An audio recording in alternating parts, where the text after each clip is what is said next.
ওই মানুষ যে মানুষ আল্লাহ দাবি করেন মানুষ হিসাবে অস্তিত্ব দেওয়ার পরে, সমগ্র সৃষ্টির উপরে শ্রেষ্ঠত্ব দেওয়ার পরে, সমগ্র সৃষ্টিকে মানুষের অধীন করার পরে, সৃষ্টির ভিতরে সবচেয়ে সুন্দর রূপ দেওয়ার পরে,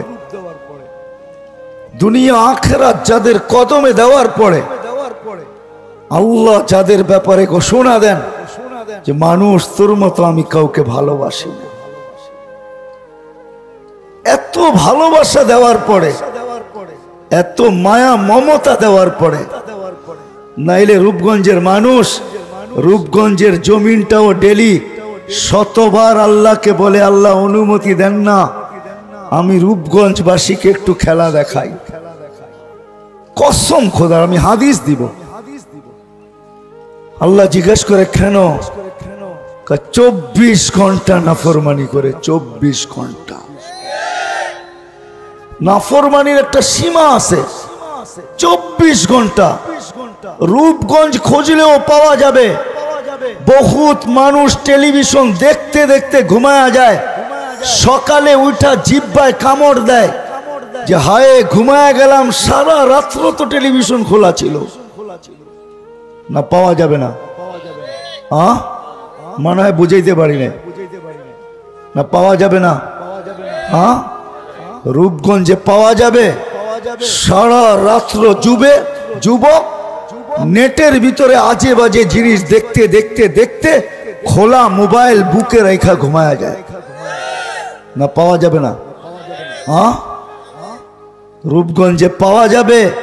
5 ওয়াক্ত আজান হয়, কিন্তু মেইলওয়ালা মেইলে দাঁড়ায় না, ফ্যাক্টরিওয়ালা ফ্যাক্টরিতে নামাজে দাঁড়ায় না, রোডওয়ালা রোডে দাঁড়ায় না, ঘাটওয়ালা ঘাটে দাঁড়ায় না, হাটওয়ালা হাটে দাঁড়ায় না, বাজারওয়ালা বাজারে দাঁড়ায় না, খেতওয়ালা খেতে না, খামারওয়ালা খামারে না, মা বোনরা ঘরের বাড়িতে না।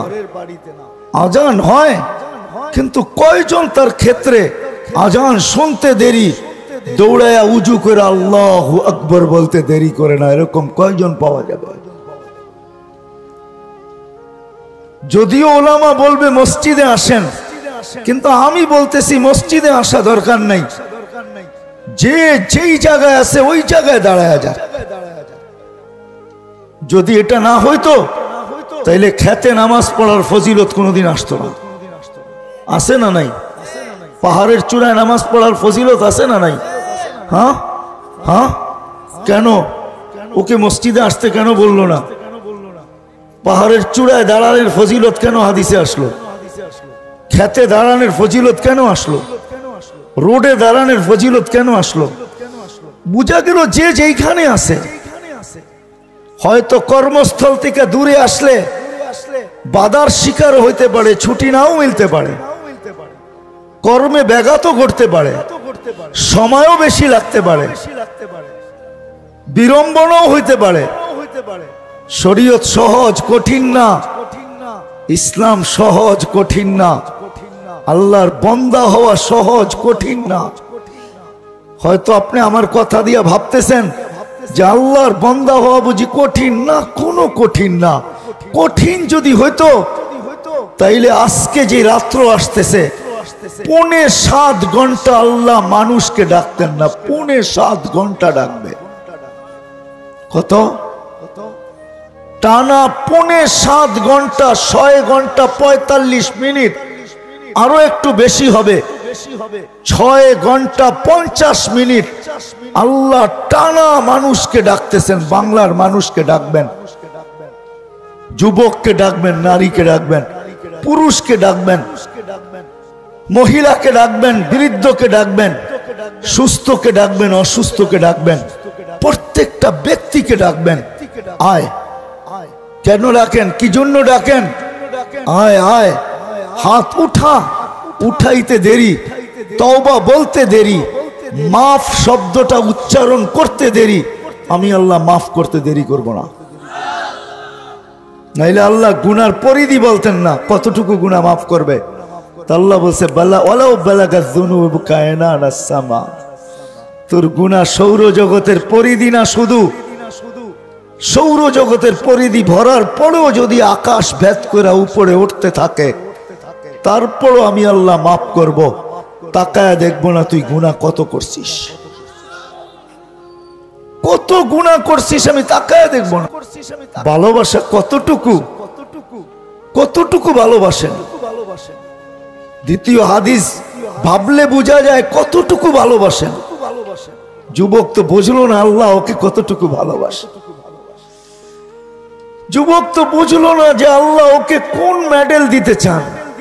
ও তো দুনিয়ার সামান্য একটা কাঠের মেডেল, কাঠ দিয়ে তৈরি করা, উপরে একটা টিনের ভিতরে ছাপ দেওয়া কাগজের একটা মেডেল। দুনিয়ার সামান্য একটা মেডেলের জন্য পাগল, বড় খুশি। দুনিয়ার সামান্য একটা সেলফির জন্য পাগল। আমার মনে আছে গত পরশুদিন হবে শুক্রবার দিন আমি এয়ারপোর্ট থেকে সিলেট যাইতেছিলাম, তো কিছু লোক ঢুকছে এয়ারপোর্টে, ইয়াং, নাম বলবো না আমি। এক যুবক দৌড়ে আসছে, ওনাদের লিডার যে তার কাছে যায় পায়ে ধরতেছে, বড় ভাই একটা সেলফি তুলতে দেন। হায় হায়, আমি দূরের থেকে দেখতেছিলাম আর ভাবতেছিলাম সামান্য একটা মানুষ যে জানে না পর মুহূর্তের কদমটা সে উঠাইতে পারবে কি পারবে না, যে জানে না পর মুহূর্তের শ্বাসটা তাকে আল্লাহ নিতে দিবে কি দিবে না। জানে কেউ? যে জানে না সন্ধ্যা বিকাল করছি রাত্রটা পাবো কি পাবো না, যে দুর্বল, এরকম একটা মানুষের সাথে সেলফি তোলার জন্য পায়ে হাত রাখতেছে আর বলতেছে বড় ভাই একটা সেলফি তুলি, মনে বাধা দিয়েন না। হায় হায়, যুবক একদিনও মনে ছিল না যে মালিকের লোকে একটা সেলফি তুলি। আমি তোমাদের পায়ে হাত দিয়া বলতেছি, একটু ভালো খাওয়া পড়ার জন্য, একটু ভালো পোশাক পরিচ্ছেদের জন্য আমি বিরোধিতা করতেছি না। আমাদের মা বোনরা হায় হায় হায় কোথায় বাড়ি কোথায় চলে আসে। নাই নাকি রূপগঞ্জে, দিনাজপুরের লোক নাই, বাংলার শেষ বর্ডারের লোক নাই, টেকনাফ থেকে তেতুলিয়ার লোক নাই, চলে আসছে একটু ভালো পড়বে একটু ভালো খাবে। কিন্তু সে জানেও না এই মাসের বেতনটা তার হাতে রিসিভ করতে পারবে কি পারবে না। এই মাসের ভাবা থ্রি পিসটা সে কিনতে পারবে কি পারবে না এটাও সে জানে না। যদি সামান্য দুনিয়ার জন্য তুমি এতটুকু লালায়িত, ও বোন ও মা, তুই কেন লালায়িত হস না যে জান্নাতের 3 কিলোমিটার সুতার না আলোর সুতার বানানো লেহেঙ্গার কেন আশা তোর ভিতরে ঢোকে না?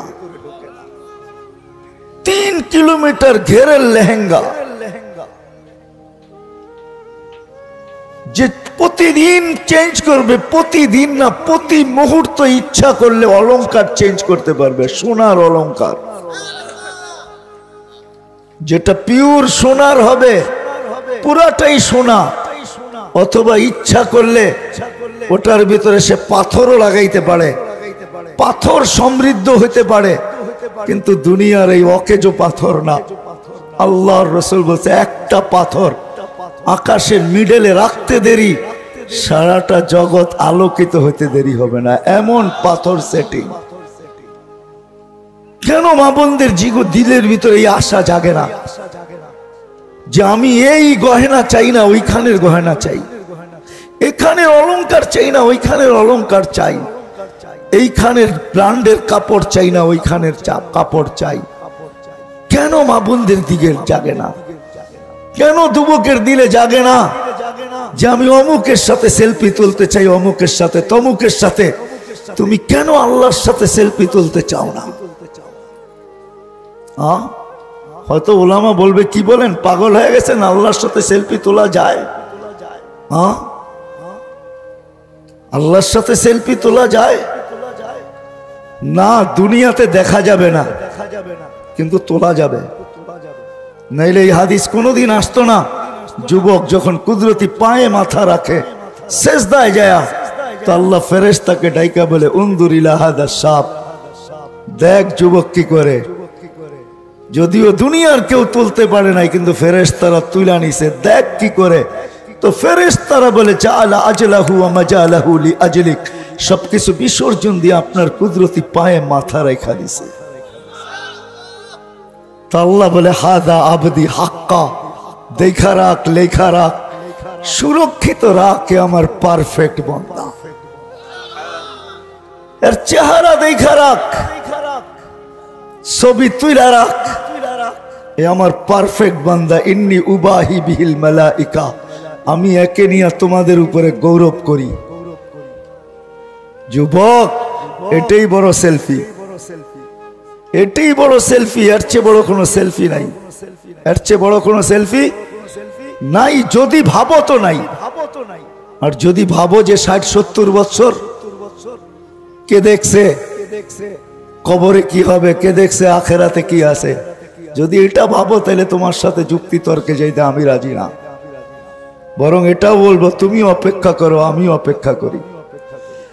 যেমন আল্লাহ কোরআনে বলছেন ফান্তাযিরু ইন্নী মাআকুম মুনতাযিরুন, অপেক্ষা কর, আমি অপেক্ষায় আছি। শব্দ কিন্তু আল্লাহর, আমার না। কি হুজুররা ভুল পড়লাম?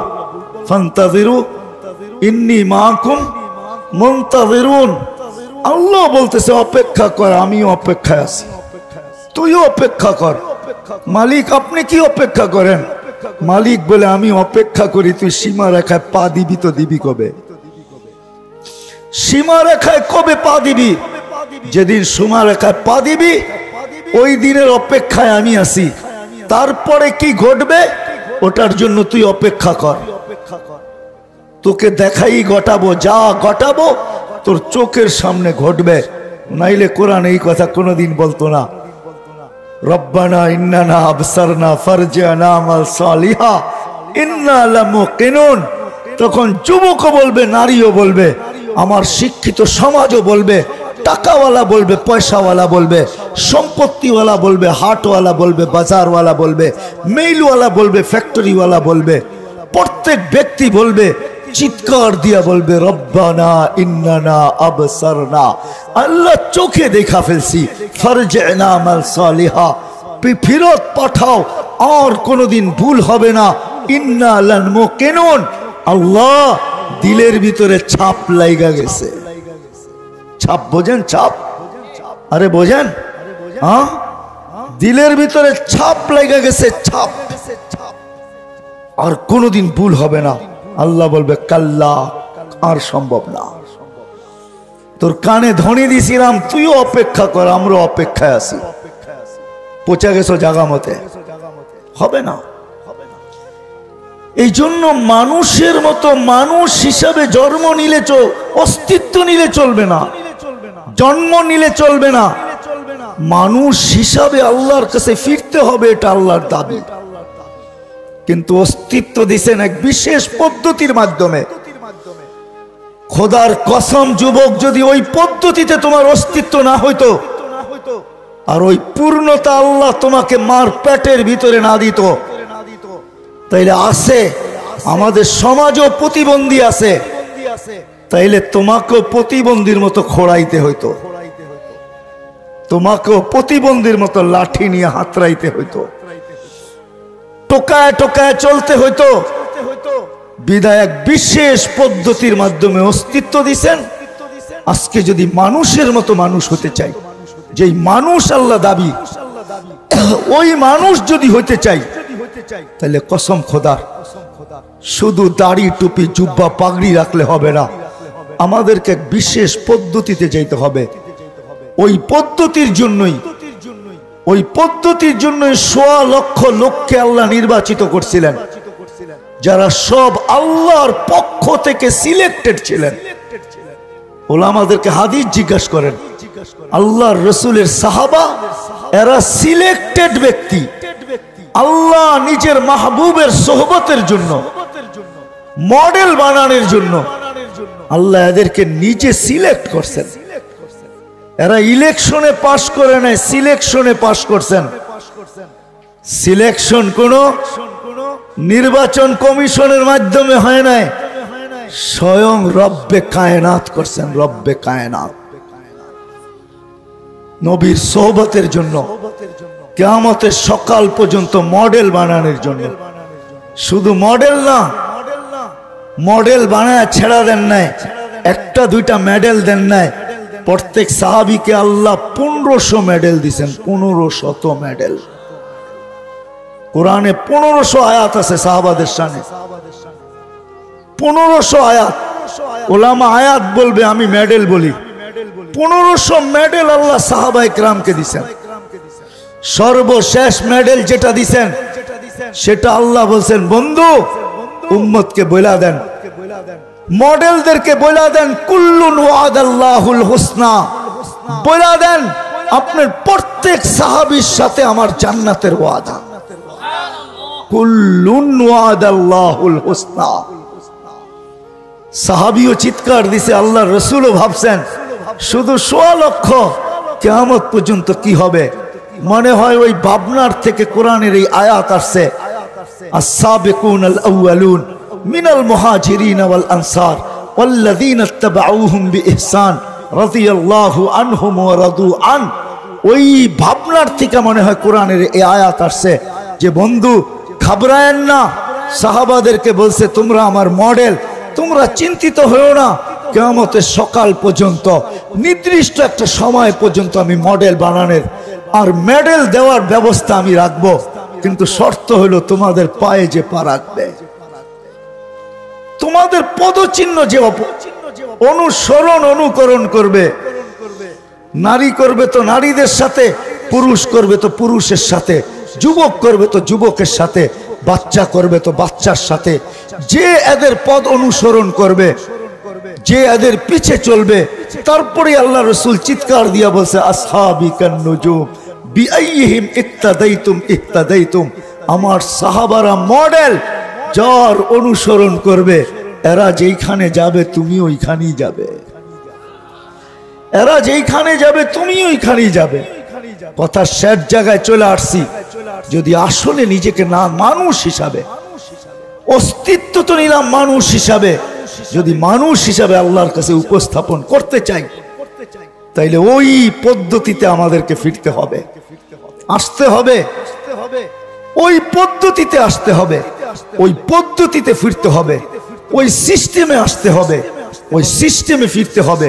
যদি যুবক ফিরতে পারে তাইলে ওর চেয়ে দামি কেউ নাই, ওর চেয়ে দামি কেউ নাই, ওর চেয়ে দামি কেউ নাই। কোরআন বলতেছে, উলাইকা খায়রুল বারিয়া, জমিনের উপরে ওর চেয়ে উত্তম কেউ নাই।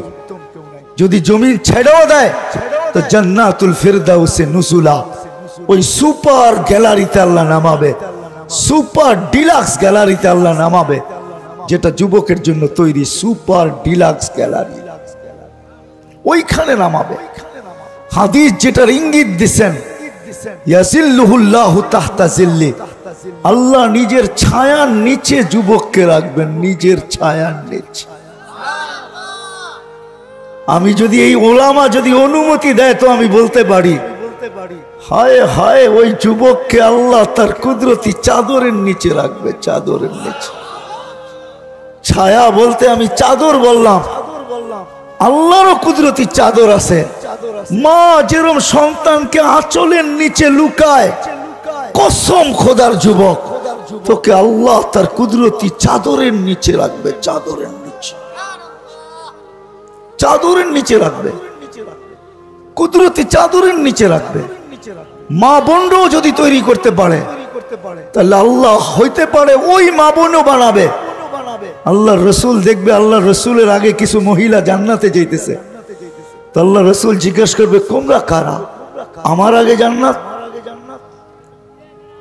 তো পিছের দিকে দেখবে আর তা হাসবে আর বলবে, ইয়া রাসূলুল্লাহ, আমরা আপনারই উম্মত, আপনারই উম্মত, অন্য উম্মত না। আপনি ভাইবেন না অন্য কেউ, আপনারই আমরা, আপনারই। তো জিজ্ঞাসা করবে, তোমরা আমার আগে যাও, তো যাও কি কইরা? তো যখন ওরা ব্যক্ত করবে তো আল্লাহ রসুলের চোখে পানি চলে আসবে, পানি। আল্লাহ রসুল বলবে, ওয়া রে ওয়া, তোমরাই আমার আগে যাওয়ার যোগ্য। শুধু যোগ্য না, আমি ভাবতেছিলাম আমার আগে যাও তো যাও কি কইরা, তোমরা দেখতেছি আমার আগে যায় আমার সম্মানকে আরো লক্ষ কোটি গুণ বেশি বাড়ায়া দিলা। সমগ্র নবী রসুলের উম্মতের উপরে আমার মাথা আরো উঁচা হয়ে গেল যে আমার উম্মতের ভিতরে এরকম মা বোন তৈরি হয়েছে যে যারা আমার আগে জান্নাতে যাইতেছে। মনে উঠলো, এই জন্য বলতেছি পুরুষদের ভিতরে এক পুরুষ জান্নাতের 8 দরজা দিয়া ঢুকার অধিকার রাখে, একজন পুরুষ, অদ্বিতীয় আর কেউ নাই। জানেন কোন পুরুষ? আবু বকর সিদ্দিক রাদিয়াল্লাহু তাআলা আনহু। উনি ব্যতীত আর কেউ অধিকার রাখে না। কিন্তু রূপগঞ্জের এরকম কোন নারী নাই, চাই সে যতই গরিব হোক, চাই ভিক্ষার মাধ্যমে তার জীবন চলুক, চাই পরের বাড়িতে কাজ করুক, চাই রাস্তা ঝাড়ু দেখ, চাই সুইপার পেশায় নিজেকে যুক্ত করুক, ওই মাও অধিকার রাখে জান্নাতের 8 দরজা দিয়া ঢুকার। নাইলে এই হাদিস কোনদিন আসতো না। ফালিতাদখুলিল জান্নাতা মিন আইয়ি আবওয়াবিল জান্নাতি শাআত। জান্নাতের যেই কোনো দরজা দিয়া মনে চায় ঢুকো। আমি কথার শেষ জায়গায় চলে আসছি। এক সিস্টেমের মাধ্যমে আল্লাহ আমাদেরকে অস্তিত্ব দিয়েছেন, সব কিছু আমাদের হাতে উঠায়া দিয়েছেন। নিজেকে পর্যন্ত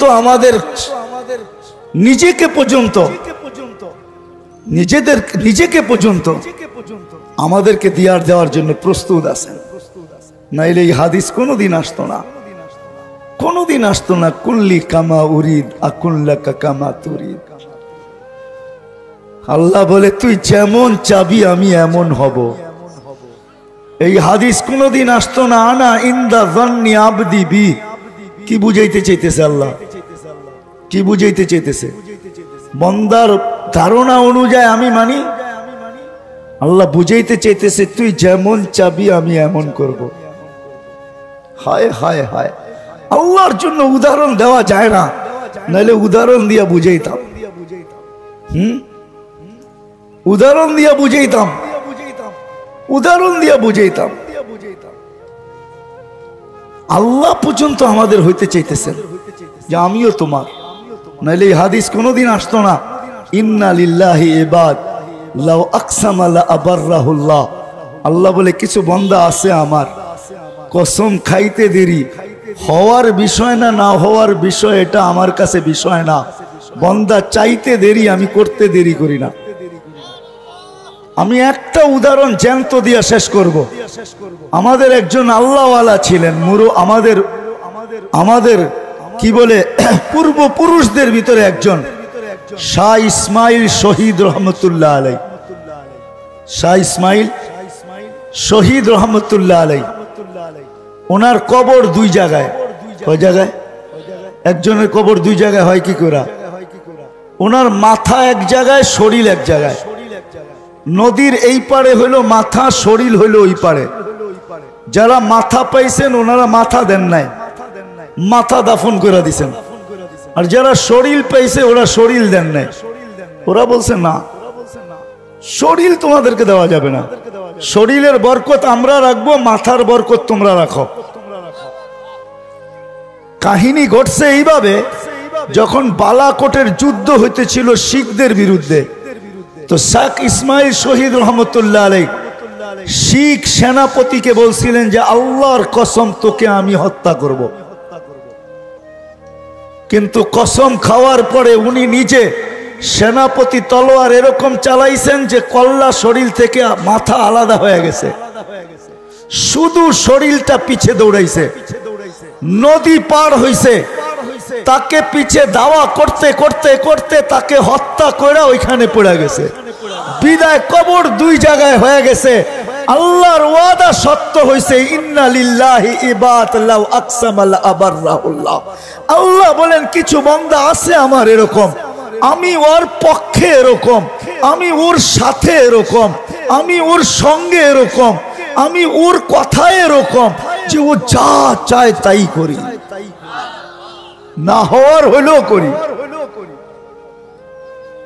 বিধায় আমাদেরকে একটা পরিবেশে নিজেকে আনতে হবে।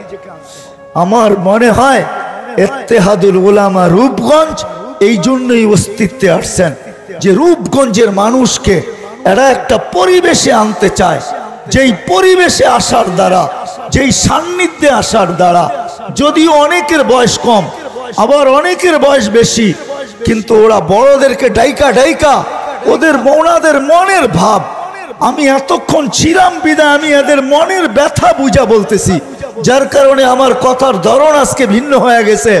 ওরা চায় রূপগঞ্জের নারী পুরুষ যুবক বৃদ্ধ সর্বশ্রেণীর মানুষ একটা পরিবেশের ভিতরে আসুক, যার দ্বারা রূপগঞ্জের আলেমরা কিয়ামতের দিন ঝান্ডা হাতে নিয়া রূপগঞ্জবাসীকে নিয়ে কিয়ামতের মাঠে আল্লাহর রসুলের ছত্র ছায়ায় দাঁড়ায়া আল্লাহর রসুলের সামনে বলতে পারে, ইয়া রসুল আল্লাহ, আমরা রূপগঞ্জের ওলামা ছিলাম, রূপগঞ্জের উম্মতকে আমাদের ঝান্ডার নিচে আইনা আমরা আপনার পর্যন্ত পৌঁছায় দিলাম, নেন আপনার রূপগঞ্জের উম্মত নেন।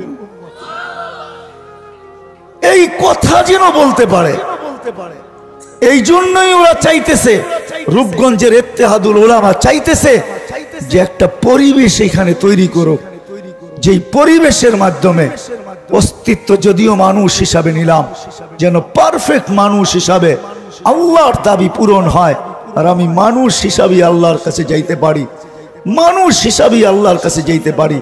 আল্লাহ যেন আমাদেরকে দেখা খুশি হন, রাজি হন। আল্লাহ যেন আমাদেরকে নারীকে দেখুক আর পুরুষকে দেখুক, বৃদ্ধকে দেখুক আর যুবককে দেখুক, গরিবকে দেখুক আর ধনীকে দেখুক, রূপগঞ্জের যাকেই দেখুক, আল্লাহ যেন খুশি হয়ে যায় যে না, অস্তিত্ব দিলাম মানুষ হিসাবে, তুই মানুষ হিসাবে আমার কাছে আসছিস, না তুই জানোয়ার, না তুই তার চেয়ে অদম। আল্লাহর রসুলও যেন বলতে পারে, উম্মত হিসাবে রেখা আসছিলাম, তুমি উম্মত হিসাবে আমার কাছে আসছো। ওয়াদা যেন আল্লাহর রসুলের সাথে পুরা হয়। আল্লাহর রসুল হাউজে কাউসারের ওয়াদা দিছেন আমাদেরকে, সাক্ষাৎ করো হাউজে কাউসারে, যেন আমরা হাউজে কাউসারি আল্লাহর রসুলের সাক্ষাৎ পাই, আর আল্লাহর রসুল যেন নিজের হাতে আমাদেরকে পান করাইতে পারেন, আর প্রতি উত্তরে বলতে পারেন লা তাসমান বাদাহা আবাদা, আর কোনদিন পিপাসা তোমার কাছে আসবে না। এটাই মনে হয় ইত্তেহাদুল উলামা রূপগঞ্জ চায়। মহল্লায় মহল্লায়, মসজিদে মসজিদে, ইউনিয়নে ইউনিয়নে, ওয়ার্ডে ওয়ার্ডে, প্রত্যেক জায়গায় এদের মনের বাসনা, যারা আমাদেরকে একটা পরিবেশ এমন দিতে চায় যার দ্বারা প্রত্যেকটা রূপগঞ্জের মানুষ খাঁটি উম্মত হবে আর খাঁটি আল্লাহর বান্দাও হবে। কিন্তু এদের চাইলে হবে না, আমাদেরকে এদের কাঁধে কাঁধ লাগায় সহযোগিতা করতে হবে। যদি আমরা এদের কাঁধে কাঁধ লাগায় সহযোগিতা করি, যুবকরাও যদি বলে যে হুজুর আমরা চলে আসছি, আমাদের দ্বারা কি কাজ নিবেন নেন, বৃদ্ধরাও যদি বলে যে আমরাও চলে আসছি, আমাদের দ্বারা কি নিতে চান নেন, যদি মা বোনরাও ঘরের অন্তরাল থেকে বলে যে আমরাও সহযোগিতা করতে চাই, কিভাবে করতে পারি বলো, যখন সবার সম্মিলিত হব তখনই মনে হয় রূপগঞ্জের রূপই চেঞ্জ হয়ে যাবে, বাস্তব রূপগঞ্জ রূপগঞ্জ হবে। রূপগঞ্জ রূপগঞ্জ বাস্তব রূপগঞ্জ, রূপগঞ্জে তখন রূপ নিবে, তখন দেখা যাবে আজকে টেকনাফ থেকে তেতুলিয়া হয়তো দুনিয়ার লোভে রূপগঞ্জে পা রাখে, একদিন আসবে টেকনাফ থেকে তেতুলিয়া না, 7 মহাদেশও হইতে পারে রূপগঞ্জে পা রাখবে। 7 মহাদেশ, 7 মহাদেশও হইতে পারে। রূপগঞ্জে জিগাবে যে তোমরা এই মডেল তৈরি করলে তো করলে কি কইরা, এই মডেল বানাইলে তো বানাইলে কি কইরা। আমাদের চোখে কোনো বড় ব্যক্তিত্ব ছিল না, রাজা ছিল বটে, কিন্তু তার মতো এরকম নাফরমান দুনিয়াতে আসেও না, আর কিয়ামত পর্যন্ত আসবেও না। দুনিয়ায় কেউ তার মতো দাবি করে না আর করবেও না। সেই একমাত্র দাবি করছিল আমি শুধু খোদা না, খোদারও বাবা। তার ঘরে যেই মহিলা থাকতো তার কবর থেকে এখনো সুগ্রাণ বাহির হতেছে, এখন জান দেখা আসেন। সে জীবনটাকে গড়ছিলেন, যদিও কোরবানি তাকে দিতে হয়েছে, বড় ত্যাগ তাকে স্বীকার করতে হয়েছে, যদিও ফেরাউনের তেলে, জ্বলন্ত তেলে, টকবক ফুটন্ত তেলে তাকে জ্বলতে হয়েছে। শুধু নিজেকে একা জ্বলতে হয় না, দুই মেয়েকে নিয়ে জ্বলতে হয়েছে। সে সহ্য করছে, হাত উঠাইছে আর আল্লাহকে চিৎকার দিয়া বলছে, মালিক তুই নারাজ হইস না। এরকম ফেরাউন কুঠি নারাজ হয়ে যায়, আমার কিছু আসে যায় না, কিন্তু তুই নারাজ হইলে দুনিয়াও যাবে, আখেরাতও যাবে। আমি চাই না তুই নারাজ হস, তাইলে আমার জীবন করো বিফলে যাবে। তো আল্লাহ তার দোয়া মাইনা নিছেন, যদিও তাকে কোরবানি দিতে হয়েছে, কিন্তু আজও সুগ্রাণ বাহির। আল্লাহ রসুল সুগ্রাণে দাঁড়াইতে বাধ্য হয়েছেন। ও মেরে দোস্ত, এরকম হাজারো উপমা হাদিস থেকে নিয়ে আসা যাবে। বেলাল কালো হইতে পারে, কিন্তু জীবনটা গড়ছে বিদায়। আজকেও রাদিয়াল্লাহু তাআলা আনহু বলতে আমরা বাধ্য। আজকেও বক্তারা বেলালি আজানের নকল করে আপনাদেরকে কাদাইতে পারে। বেলালি আজান শুনে আপনাদেরকে কাদায় দেয়, আপনাদেরকে ওয়াহ ওয়াহ নেয়, কিন্তু বেলালের আজান তো বেলালের আজানই। ইনশাআল্লাহ একদিন শুনবো বেলাল রাদিয়াল্লাহু তাআলার আজান, আমরাও শুনবো। কিয়ামতের মাঠে আল্লাহ ওনার কাছে আমল নামা চাবেন না, বলে বরং আল্লাহ অনুরোধ করবেন, আযদিন লানা লিয়াউমা ইয়া বেলাল, আজকে একটা আজান শোনায় দে। তোর আজান কিরকম ছিল দুনিয়া শুনুক, তোর আওয়াজ কিরকম ছিল শুনুক। বেলাল কিয়ামতের মাঠে আমাদেরকে আজান শোনাবে, বাস এতটুকুই তার হিসাব কিতাব। আল্লাহ বলবে একটা আজান শোনায় দাও, বাস আজান শেষ হবে, আল্লাহ রসুলের বুরাক আনা হবে। আল্লাহ বলবে খুদ সুক ইলাল জান্নাহ, বেলাল তুমি এটা রশি ধরো, চলো জান্নাতে। বেলাল জীবনটাকে গড়ছিলেন, রাবিয়া জীবনটাকে গড়ছিলেন বিদায়, নাহলে রাবিয়ার বাড়ি তো আমার এই চোখে দেখা। আমি গত বছর আপনাদেরকে মনে হয় বলছিলাম, রাবিয়ার বাড়ি আমি 6 বার দেখছি, 6 বার। রাবিয়া কৃত দাসী ছিল, কৃত দাসীর আবার কি মর্যাদা। ইউথোপিয়া তার বাড়ি ছিল।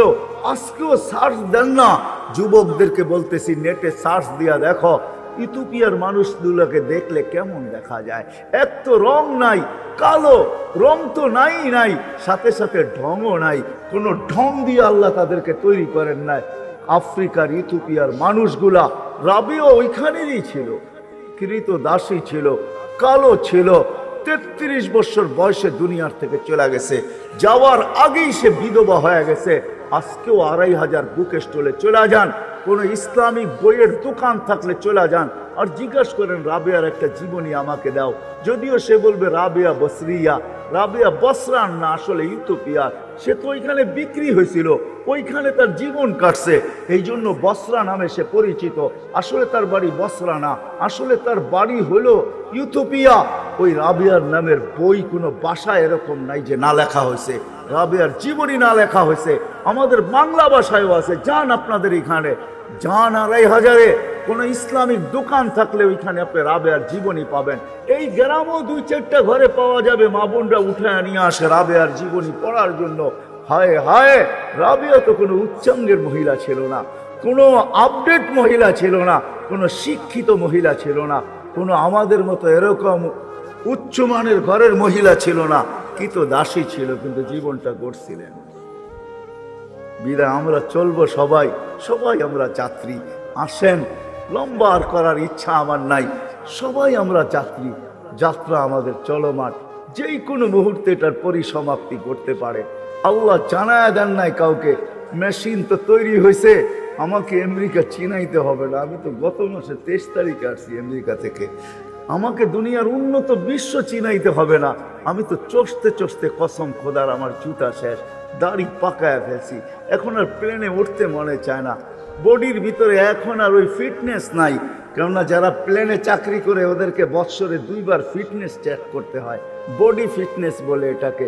যেরকম গাড়ির ফিটনেস লাগে, এরকম প্লেনে যারা চাকরি করে ওদেরও ফিটনেস লাগে, বডি ফিটনেস লাগে, বডি ঠিক আছে কিনা বৎসরে 1 বার হলেও করতে হয়। আমার বডি আর এখন দুনিয়া চষতে চষতে এখন আর অনুমতি দেয় না, আমি দুনিয়া চষি। এই জন্য চষা হিসাবে বলতেছি, দুনিয়া এখন পর্যন্ত আবিষ্কার করতে পারে নাই। হ্যাঁ হ্যাঁ, আগে তো থার্মোমিটার ছিল, মুখে ঢালতে হইতো বা বগলের নিচে দিতে হইতো, তাইলে জ্বর দেখা যেত। এখন আর ওইটার দরকার হয় না, প্রত্যেক এয়ারপোর্টে লাগানো আছে, হাইফাই মার্কেটে লাগানো আছে, করোনার কারণে বহু জায়গায় লাগানো আছে, এমনকি আমেরিকার অধিকাংশ মসজিদে লাগানো আছে। মুসল্লিও জানে না। সে যাইতেছে, একজন মনিটরিং করতেছে, সে যাইতেছে, ফ্লাশ হইতেছে, তার তাপমাত্রা কতটুকু বৈশা বৈশা কামরায় দেখতেছে। যার দেখতেছে তাপমাত্রা বেশি, জ্বর, তাকে ওইখানেই থামায়া দিতেছে, থামো, তুমি ভিতরে ঢুকবে না, তোমার জ্বর আছে, হইতে পারে তা করুণও হইতে পারে, তোমার দ্বারা আরো 10 জন আক্রান্ত হইতে পারে, তাকে ওইখানেই থামায়া দেওয়া হয়। এতটুকু মেশিন পর্যন্ত এখন আবিষ্কার হয়ে গেছে যে আপনি জানবেনও না, আপনার জ্বর বহু দূর থেকে মেপা নিবে, অগোচরে মেপা নিবে। এখন আর মুখের ভিতরে ঢুকাইতে হয় না, এখন আর বগলের নিচে দিতে হয় না। দুনিয়া উন্নত হয়েছে বটে, কিন্তু কোনো মেশিন এখনো আবিষ্কার হয় নাই, কোনো অ্যাপস এখনো আসে নাই। আমাদের যুবকরা এক এক অ্যাপস নামায় নেয়। আরে বোঝো তো আমার কথা, বোঝো তো তোমরা? না বুড়ারা না বোঝো, তোমাদের তো বোঝার কথা। কোনো অ্যাপস এখনো আবিষ্কার করতে পারে নাই যেটার ভিতরে আঙ্গুল দিলে বলে দিবে আমি কবে মরব। ঠিক না? কোনো দিন আবিষ্কার হবে না। আমাদের যাত্রার পরিসমাপ্তি কখন ঘটবে? এই জন্য সূর্য ডেলি চিৎকার দিতে দিতে ওঠে, যদিও তার চিৎকার আমাদের কারো কানে আসে না। খোদার কসম সে চিৎকার দেয়, আনা ইয়াউমুন জাদীদ, আমি নতুন দিন, আলা আমালিকা শাহিদ, আমার আলোতে তুই যা করবি যুবক সব আমার কাছে রাখা আছে, সবগুলা সাক্ষী আমি নিজে দিব। তুই ভাবতেছিস মেমোরি কার্ড তোর কাছেই আছে, না না না, আল্লাহ আমার রশির ভিতরে মেমোরি কার্ড ঢুকায়া দিছে, আমার কাছেও মেমোরি আছে। আমার আলোতে যে করবে ওটা আমি সাক্ষী বহন করব। ফাগতানিম, সুবর্ণ সুযোগ মনে করলেন, আউতি হায়াতিকা আবাদা, আর কোনোদিন আমি তোর জীবনে উঠতে নাও পারি। প্রতিদিন সূর্য চিৎকার দিতে দিতে ওঠে। ও মেরে দোস্ত, মেশিন যদি আবিষ্কার হতো তাহলে এখনই আপনাদেরকে লাগায় শোনায় দিতাম। না না, লাগায় শোনানো যাবে না। আপনি এখানে বসে আছেন, প্রতিদিন 70 বার কেন একাধ আরো বেশি মানুষ হাঁটতে থাকে, জমিন চিৎকার দিতে থাকে, ইবনা আদম তমশি আলা যাহরি মাসিরুকা ফি বাতনি, ও মানুষ আমার জমিনের উপর, পিঠের উপরে তুমি চলমান, অতি সত্বর তুমি আমার পেটে আসবে। তুমি আমার পিঠে বিরাজমান, অতি সত্বর তুমি আমার পেটে আসবে। আমার পিঠে তুমি আধিপত্যের অধিকারী, অতি সত্বর তুমি আমার পেটে আসবে। এমনকি যখন হাসি দেয় তখন পর্যন্ত বলে, তাদহাকু আলা যাহরি, তুমি হাসতেছো আমার পিঠে, সাতাবকি ফি বাতনি, হতে পারে তুমি আমার পেটের ভিতরে কাঁদবে। হয় হয়, যখন আমরা রং তামাশা করি, রং তামাশা বোঝেন? আরে বোঝেন, বিয়ে শাদী এটা সেটা প্রোগ্রাম হয় না, বুড়ারা পর্যন্ত বলে একটু কি সে, বাচ্চারা তো বিয়ের শাদীতে একটু করবেই, ঠিক না? আচ্ছা, আপনারা জায়েজ বানাইছেন, জায়েজ বানান, তাতে কোনো আমার আপত্তি নাই, কিন্তু জমিন কি বলে এটা আমি শুনাইতে চাইতেছি। যখন রং তামাশা করে তো নিচের মাটি বলতে থাকে, তাসুররুকাল আলওয়ান ওয়ালা যাহরি, তুমি রং তামাশা করতেছো আমার পেটে, তাই না? তাকুলুকা দুধ ফি বাতনি, কিরা মাকড় তোমার আমার পেটে খাবে। যখন মানুষ খুশিতে আত্মহারা হয় তখন নিচের মাটিটা বলতে থাকে, আতাসুররু আলা যাহরি, তুমি খুশিতে আত্মহারা, সাতাহসানু ফি বাতনি, তুমি দুঃখের সমুদ্রে আমার পেটে ডুবতেও পারো। আবার এমনও লোক আছে যারা জমিনের উপর দিয়ে হাঁটে আর মাটি বলতে থাকে, মাতা মাসিরুকা ইলা বাতনি, তুমি আমার পেটে কবে আসবে? তো সে নিজেই জবাব দেয়, জানো কেন বলি? আমি তোমাকে আপ্যায়ন করবো, আপ্যায়ন। তারই লাশটা যখন কবরের পাশে যায় তো কবর চিৎকার দিয়া বলে, বলছি না তোমাকে আপ্যায়ন করব, তুমি চলে আসছো তাই না? তো বলছে, তোমাকে রাখতে দেরি, ইদান উহাব্বিলু লাকা বাতনি খাযরা, তোমাকে রাখতে দেরি, আমার পেট তোমার জন্য সবুজ শ্যামল হইতে দেরি হবে না। এমনও লোক আছে। হয় আমি কেমনে বুঝাবো আপনাদেরকে? এমনকি কুকুর পর্যন্ত আমাদেরকে সতর্ক করতে থাকে। বাড়ির কুকুরটা পর্যন্ত মাঝে মাঝে আমাদেরকে দেখা অট্ট হাসি দেয়, কুকুরও আমাদেরকে সতর্ক করে। বাইজিদ বুস্তামি রহমতুল্লাহ আলাইহি নিজে লেখছেন, উনি নিজে বলছেন, কুকুর যখন ঘেউ ঘেউ করতে থাকে, শুধু ঘেউ ঘেউ করতে থাকে না, কুকুর অপরিচিত মানুষকে দেখলেই ঘেউ ঘেউ করে, যাকে 2, 4, 5 বার দেখা ফেলছে, যাকে 2, 4, 10 বার সতর্ক করা হয়েছে, আর তাকে দেখলে কোনো আওয়াজ করে না, লেজকে গুটায়া দেয়। তখন মনে মনে বলতে থাকে তোকে বহু সতর্ক করছি, আর প্রয়োজন মনে করি না। কিন্তু নতুন কাউকে দেখলেই সে আওয়াজ করা শুরু করে। আসলে সে আওয়াজ করে না, সে বলে ইবনা আদম আনকিদ নাফসাকা মিন গাযাবিল জব্বার, ও মানুষ তুই তোকে আল্লাহর গজব থেকে বাঁচা না, লিআন্নাকা উকুদুন নার, কেননা তুই যদি না বাঁচাইতে পারলি তো জাহান্নামের ইন্ধন তুই হবি। কিয়ামতের দিন তো আমাকে হুকুম করা হবে, আমি মাটি হয়ে যাব, আমি তোর মতো ইন্ধন হব না। এই জন্য যাত্রা আমাদের সবার চলমান, আমরা আখিরাতের যাত্রী, পরিসমাপ্তি মউত এসে ঘটায় দিবে। প্রস্তুতির ক্ষেত্র এটাই, এইখানে সময় পাওয়া যাক আর না যাক, ব্যস্ততা যতই বেশি হোক, ক্ষেত্র কিন্তু এটাই, এইখানেই মূল্য পাওয়া যাবে। ওইটা ক্ষেত্রও না, ওইখানে সময় পাওয়া গেলে মূল্যও পাওয়া যাবে না। আর ওই আখিরাত আমাদের ক্ষেত্রও না। মানুষ সময় বহুত পাবে, কবরে 30,000 বৎসর পাবে, কিয়ামতের মাঠে আল্লাহ দাঁড় না করায় দেখ 50,000 বৎসর কেটে যাবে। বলবেন ওইখানে করে নিব, কোনোদিন সম্ভব না। ক্ষেত্র এটাই, বিদায় যদি বুঝে আইসা থাকে। এই জন্যই আল্লাহ প্রস্তুতির জন্যই আল্লাহ ডেলি আমাদেরকে ডাকতে থাকে। আল্লাহ বুঝায়, রসুল বুঝায়, যেটা আমি থেকে হারায় গেছি আল্লাহ আমাদেরকে বাধ্য করেন না, আল্লাহর রসুলও বাধ্য করেন নাই, আমরাও আপনাদেরকে বাধ্য করব না, বুঝাইতে চেষ্টা করব। বিদায় বুঝাইতেছি, আল্লাহ বাধ্য করে না, নাইলে ওইখান থেকে আমি বাহির হয়ে গেছি যে আল্লাহ আজান দিবে আর আপনি আসবেন না, এটা হবে না। আপনি বলবেন আমি রতি, আল্লাহ বলবে তুমি রতি না, মা আম্মাহি না। এই জন্য এক বাদশার কথা মনে উঠলো, ইয়াজিদ বিন মুহাল্লাব ইসলামী জগতের বিরাট বড় প্রতাপশালী বাদশাহ ছিলেন। মালিক ইবনে দিনার রহমতুল্লাহ আলাইহি জামানায় ছিলেন। তো একদিন বাহির হইতেছিলেন, ঘরের থেকে বাহির হইতেছিলেন। আর রাজা বাদশারা যখন বাহির হয় তখন তো দুনিয়া দেখতেই থাকে ওনারা কিভাবে বাহির হয়। একা একই বাহির তো হয় না, সামনে পিছিয়ে ডাইনে বামে লোকজন থাকে। তো মালিক ইবনে দিনার উঁচু জায়গার থেকে দাঁড়ায় দাঁড়ায় দেখতেছিলেন। যখন বাদশার চোখে চোখ পড়ছে তো উনি একটু বেকা চোখে দেখছেন। বেকা চোখ বুঝেন? একটু ক্রিটিসাইজ মূলক ভঙ্গিতে দেখছেন। তো বাদশাহ ডাইকা পাঠাইছে, এদিকে আয়, তুমি কি আমাকে চিনো না? তো বলছে আমি তোমার চেয়ে তোমাকে ভালো চিনি। তো বাদশাহ কাইপা উঠছে। বাদশাহ ছিল, প্রতাপশালী ছিল, কিন্তু বেয়াদব ছিল না, আদবওয়ালা ছিল। আলেম ওয়ালামা আল্লাহওয়ালাদেরকে আদব করতেন, আদবওয়ালা ছিলেন। বলছে কি করে হইতে পারে আমার চেয়ে তুমি আমাকে ভালো ছিল? তো বলছে শোনো, আমা কানা আউয়ালুকা নুতফা, তোমার শুরুটা কি একটা দুর্গন্ধময় বিদঘুটে পানি ছিল না? বলছে বালা, এটাই তো বিদঘুটে দুর্গন্ধময় পানি, বীর্য থেকেই তো আমার তৈরি, এটা সত্য বলছো তুমি? বলে আখেরুকা জিফা, তুমি মারা যাওয়ার পরে কি ফুলবে না, ফাটবে না? বলছে অবশ্যই ফুলবেও, ফাটবেও, দুর্গন্ধ হবে।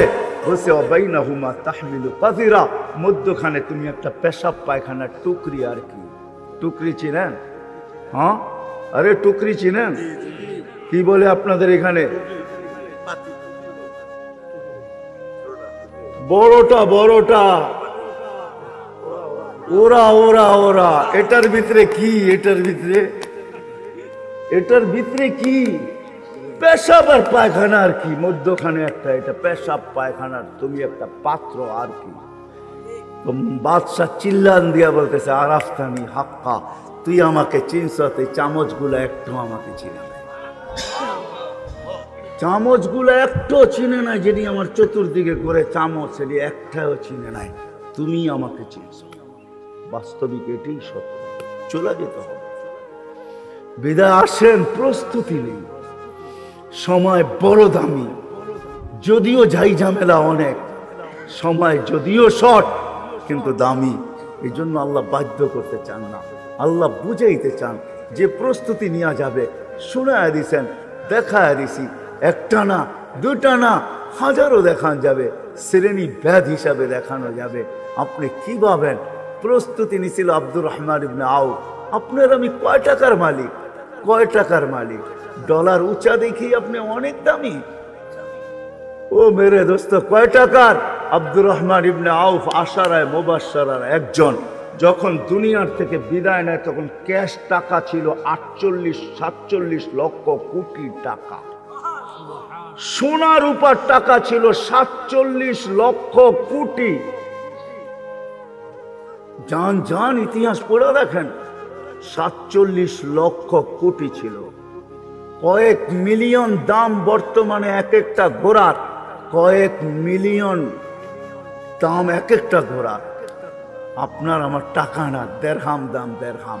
আরবি ঘোড়া, এরকম ঘোড়া ছিল 4000। বাকিগুলা বললাম না, প্রত্যেকটা বলা যায়।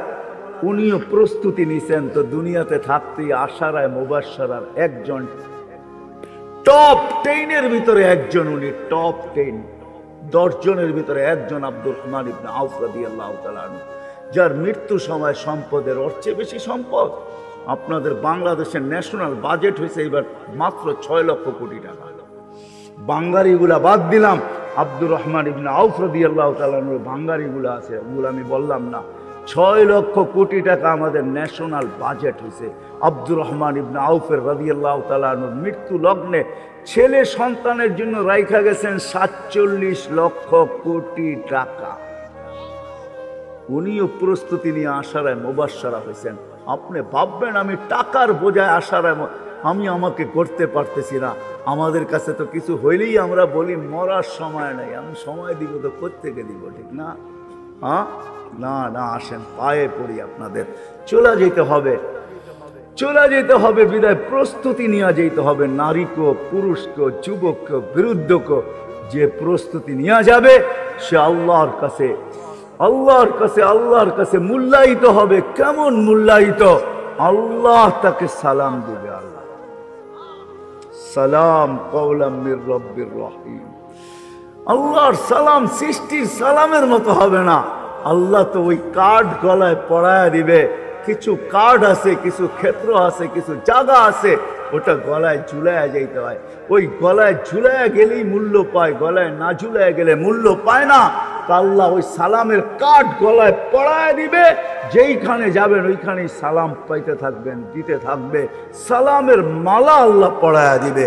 ওই প্রস্তুতি নেওয়ার জন্য, সহজভাবে প্রস্তুতি নেওয়ার জন্য, যাতে সহজে নিতে পারি, এটার জন্যই আল্লাহ মুহাম্মদুর রাসূলুল্লাহ সাল্লাল্লাহু আলাইহি ওয়াসাল্লামকে প্রেরণ করছেন।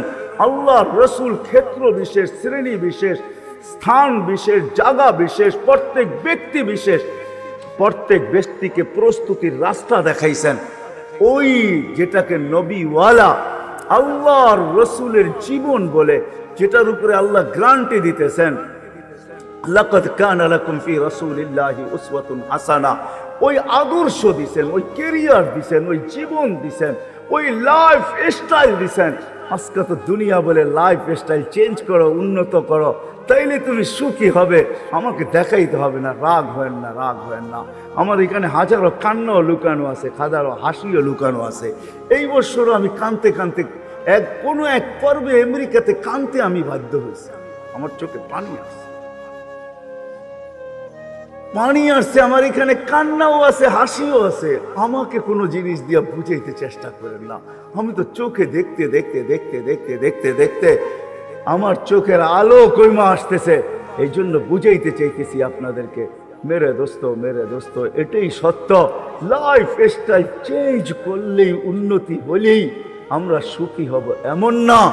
আল্লাহ মুহাম্মদুর রাসূলুল্লাহ সাল্লাল্লাহু আলাইহি ওয়াসাল্লাম এক লাইফ নিয়ে আসছেন, এক জিন্দগি নিয়ে আসছেন, এক আদর্শ নিয়ে আসছেন, এক তরিকা নিয়ে আসছেন, এক জীবন নিয়ে আসছেন, এক জীবন গড়ার পদ্ধতি নিয়ে আসছেন।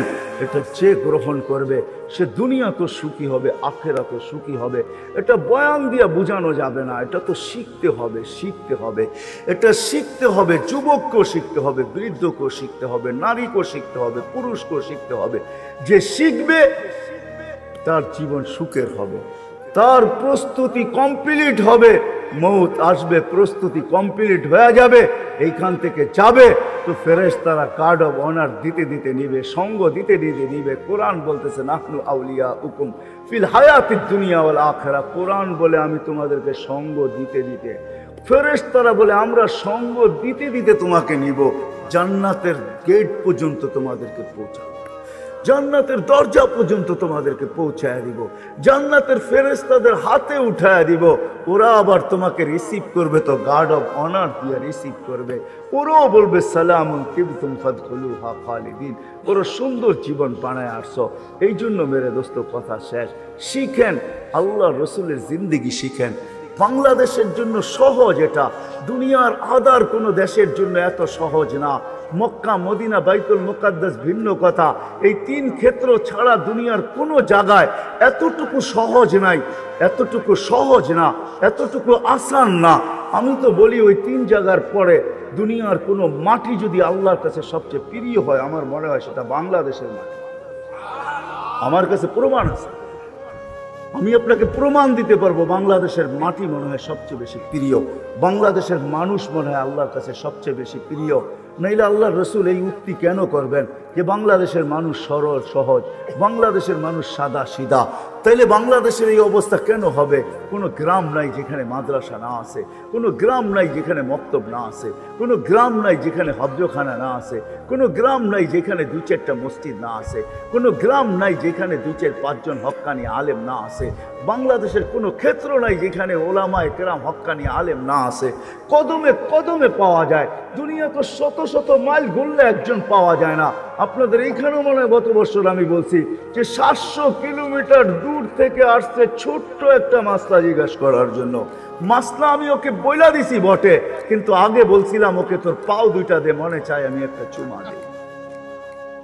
700 কিলোমিটার দূর থেকে আসছি, নব মুসলিম, বলছে আমি মুসলমান, আমার মা বাবা মুসলমান না, আমার ইসলাম আমাকে কি বলে, আমার আল্লাহ আমাকে কি বলে, আমার রসুল আমাকে কি বলে, আমি কাফের মা বাবার সাথে ব্যবহার করব তো কিরকম করব? আজকে তো এখানে মুসলমান সন্তানও জানে না মা বাবার সাথে কিরকম ব্যবহার করবে, না জানে না। কোনো ওলামাকে জিজ্ঞাসা করে নবীর জিন্দিগি অনুযায়ী একটা সুন্নত যদি আমার জিন্দিগিতে প্রতিফলিত হইল, আর এটা যদি গ্রহণযোগ্যতা পাইল আল্লাহর কাছে, কসম খোদার জীবন গড়া হয়ে যাবে। একটা সুন্নত যদি, কারণ আল্লাহ রসুলের সুন্নত আল্লাহর কাছে জিন্দেগির যেই কোনো একটা অংশ, ছোট থেকে ছোট অংশ, এটা পর্যন্ত ছোট থেকে ছোট জিনিস আল্লাহর কাছে বড় প্রিয়, বড় ওয়েট রাখে, ওয়েট বড় মূল্য রাখে, বড় দাম রাখে, বড় ওজন রাখে। কিরকম ওজন? সমগ্র জগৎ যদি এক পাল্লা দেন, আল্লাহ রসুলের একটা সুন্নত আর এক পাল্লা দেন, সুন্নতের ওজন বেশি হবে। শিখেন, শিখবেন, কি বলেন? শিখবেন? কে কে ওয়াদা করতে পারেন যে শিখবো ইনশাআল্লাহ? পাক্কা? আল্লাহ কবুল করো। আর সর্বশেষ যেটা মেরে দোস্ত, জীবন গড়ার জন্য সবচেয়ে সহজ পদ্ধতি হাদিসের ভিতরে পাওয়া যায়। আল্লাহ নিজে বলেন, আল্লাহর রসুল বলেন, নামাজকে ওকে করে দাও, তোমার জীবন আমি ওকে লেখা দিব। ইদা সালুহা সালুহা সাইরুল আমাল। আল্লাহর রসুলের মাধ্যমে আমাদেরকে জানাইতেছেন, আপনার উম্মতকে বলেন 5 ওয়াক্ত নামাজ ওকে করা দে, আমি কিয়ামতের দিন তোর জীবন ওকে লেখা দিব। শুধু ওকে লেখা দিব না, আমি ঘোষণা দিয়া দিব, সাইদা ফুলান ইবনে ফুলান ফালা ইয়াশকা বাদাহা আবাদা, অমুকের ছেলে অমুক কামিয়াব আর কোনোদিন নাকাম হবে না। বিদায় নামাজ ওকে, জীবন ওকে, নামাজ পূর্ণ, জীবন পূর্ণ, নামাজ কমপ্লিট, জীবন কমপ্লিট। তার জন্যই আল্লাহ রসুল আসতে দেরি, সেজদা করতে দেরি করেন নাই। আইসি আমাদেরকে মেসেজ দিছেন। দ্বিতীয় যেদিন দুনিয়ার থেকে বিদায় নিতেছেন, সর্বশেষ কথা ছিল আসসালা আসসালা আসসালা, নামাজ নামাজ, ওয়া মালাকাত আইমানুকুম, আর অধীনস্থ মানুষের সাথে সৎ ব্যবহার করো। এই দুটোই আল্লাহ রসুলের চিৎকার ছিল। অধীনস্থ মানুষের সাথে সৎ ব্যবহার করো, তোমার নিচে যারা আছে তাদের সাথে সৎ ব্যবহার করো, তোমার অধীনে যারা আছে তাদের সাথে সৎ ব্যবহার করো, তোমার থেকে নিচের স্তরে যারা আছে তাদের সাথে সৎ ব্যবহার করো। আর নামাজ, এই জন্য আজকে ওয়াদা নিব আমি, বিশেষ করে যুবকদের পায়ে হাত রাখা বলবো, আজকের থেকে ওয়াদা করো, মা বোনরা পর্দার আড়ালে তাদের পায়েও হাত রাখবো, যে আজকের থেকে আর নামাজের ওয়াক্ত হতে দেরি, আর মসজিদের থেকে আজান পয়সা আসতে দেরি, আমরা নামাজের সাথে আপোষ আর করব। সমস্ত জায়গাগুলো আমি দুই চোখে দেখছি। দুনিয়ার কোনো উন্নত বিশ্ব নাই যে বিশ্বের ভিতরে আমার জুতার দাগ না আছে, আমার পায়ের চিহ্ন না আছে। দুনিয়ার কোনো মহাদেশ নাই যে মহাদেশে আমি না গেছি।